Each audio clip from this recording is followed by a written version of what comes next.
Okay, well, welcome back to thecreditjungle.com. This is George Andersen, and we are going to do part 2 now. George of the jungle, strong as he can be. And this one, we're just going to explain kind of a little bit of a variation on a 1031 exchange that I think has some great advantages, but it also has a couple of challenges associated with it. Remember what we talked about here is that, here's our property that we know that we're going to sell, so we sell it first, put the money into the intermediary, and then we go ahead and purchase the homes. Now, the potential problem here is that if you don't identify the home within a time frame and then close within another time frame, okay, you forfeit the tax deferral on this.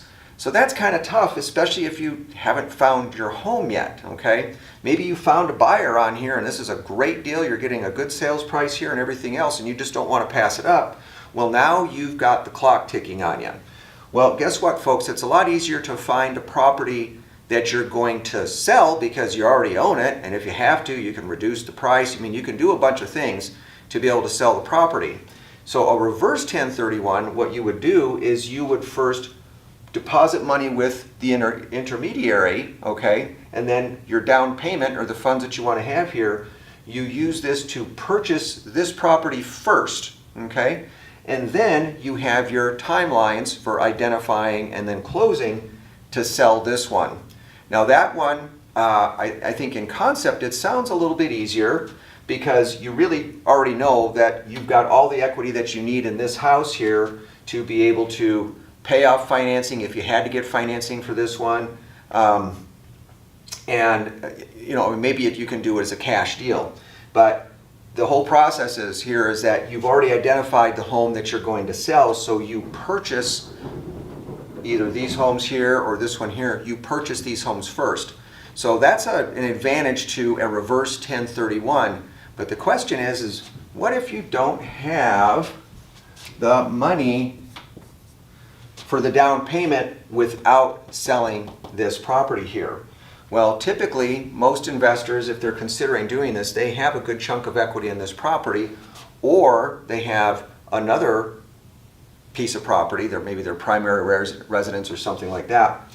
One of the services that I am involved with the private lending group is that we can provide the intermediate or bridge loan financing on either the subject property here if it qualifies or on another property, so that you can go out and identify these homes and then you can take all year long. If this is just something that you want to do in tax year 2024, for example, you can be out looking to be able to purchase your home and know that, hey, when I need to, I can draw the money against this property or a different property, purchase this home when I find a great deal on the house that I want to buy. So there's no clock ticking, there's no pressure cooker that, boy, I better go buy a property because in the scramble to try to save my tax deferral status, maybe I buy a property that maybe it's not the best deal, but it fits the 1031 and I just don't want to take this big hit in taxes, so I just go pay for a property.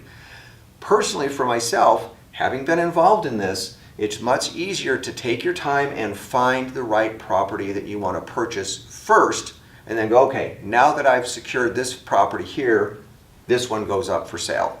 So anyway, if you have any questions about that, or if this sounds like something that you want to incorporate into your tax planning and your real estate investing strategy, give me a call. This is fun stuff, and there's lots of different ways to skin the cat to be able to help you get your stuff in. Oh, by the way, did I mention that you could sell this property and buy these properties if you're not paying cash and if you're not getting traditional financing? Guess what? You can use seller financing on a 1031 exchange, forward or reverse. Now that's pretty cool. So anyway, give that some thought, give me a call, and I hope to talk to you soon. Push button, get mortgage professional. This is George at thecreditjungle.com, and have a wonderful day.